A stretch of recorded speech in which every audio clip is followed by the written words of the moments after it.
Volta com o nosso Bom Dia Piauí. A ansiedade é uma emoção que nos acompanha durante toda a vida, mas quando ela vem em excesso, acaba nos adoecendo e virando um transtorno. Para os adultos, já é difícil lidar com esse turbilhão de sentimentos que ela causa. Agora imagine uma criança que ainda conhece pouco a vida e suas emoções. Ansiedade em crianças é o tema de hoje do quadro O que eu faço, doutor?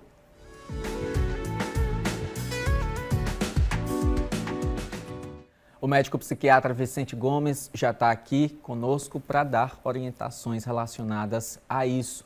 Doutor Vicente, lembrando sempre que a ansiedade é algo normal, natural de todos nós em alguns momentos, mas quando ela vira patológica e termina prejudicando a nossa vida, alguns aspectos da nossa vida, ela precisa de cuidado. Quais são os aspectos peculiares às crianças com ansiedade? Bom dia. Bom dia, Felipe. Bom dia a todos. Então, como você mencionou, a gente precisa diferenciar um pouco aquela ansiedade que é normal, aquela ansiedade que até ajuda, a gente se preparar para uma determinada situação, um mecanismo de defesa, quando, por exemplo, a criança vai para uma viagem, vai para uma festinha de aniversário de um colega, fica perguntando, pode ter aquele sono irregular naquela noite, tranquilo, ok. A partir do momento que essa criança ela começa a ter quadros persistentes, isso pode ter uma variedade de sintomas, de sinais.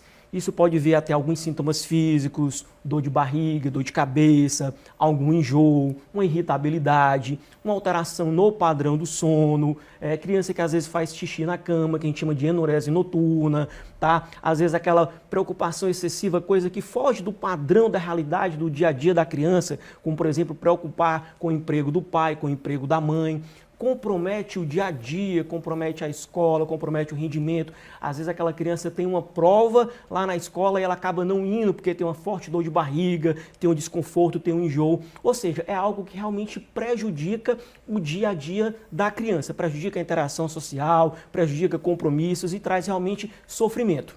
Por exemplo, tem criança que os pais não podem dizer que no fim de semana vai haver uma atividade diferente, para aquela criança. Uma piscina, um passeio, porque senão a criança fica todos os dias perguntando, já chegou, está na hora, por que não está ainda? E perguntando. Até aí está normal?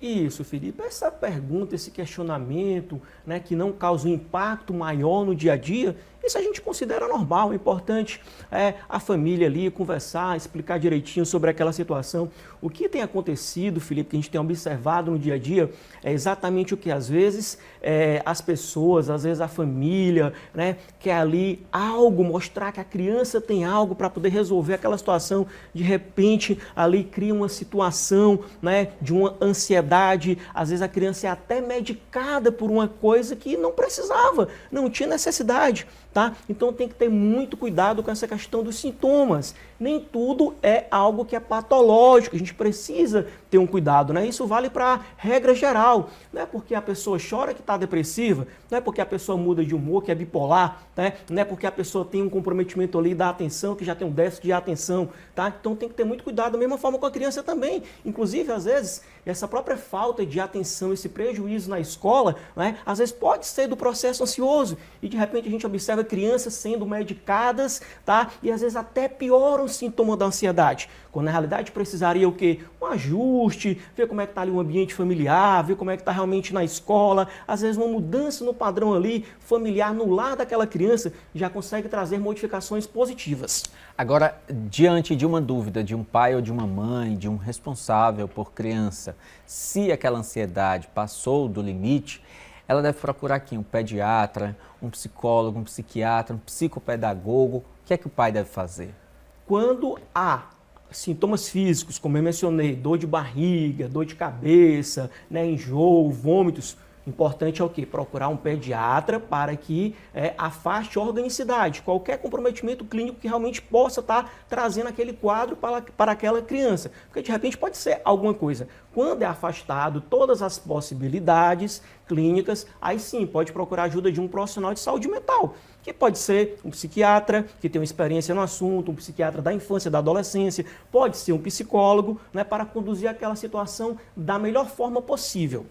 E aí, além desse tipo de atendimento, algumas mudanças podem ser feitas em casa, na escola, por exemplo, para contribuir com uma melhora no estado daquela criança. Lembrando que muitas vezes a mãe já faz uma projeção, como é que essa criança, qual é o adulto que essa criança vai se tornar já com esses problemas na infância. O que é que o senhor diz sobre isso? Isso, tem que ter cuidado com relação a essa situação, tá? A família ali está acolhendo, sendo empática, procurar ali, né, olhar no olhinho do filho, da filha, tá? De repente ter aquela aproximação, né? Procurar saber mais sobre o ambiente escolar, ter mais contato com isso, tá? Com toda essa situação, para realmente evitar problema. E se tiver alguma dúvida, procurar uma ajuda profissional para que evite problemas lá na frente. Dr. Vicente Gomes é médico psiquiatra e está toda segunda-feira conosco aqui no nosso Bom Dia Piauí. Às 6 da tarde, nós estamos lá no Alô Doutor, na Clube News FM, sintoniza na 90.9, porque vale muito a pena. Doutor, obrigado, viu? Eu que agradeço a oportunidade sempre, uma semana de saúde e paz, que Deus nos abençoe e nos proteja. Amém.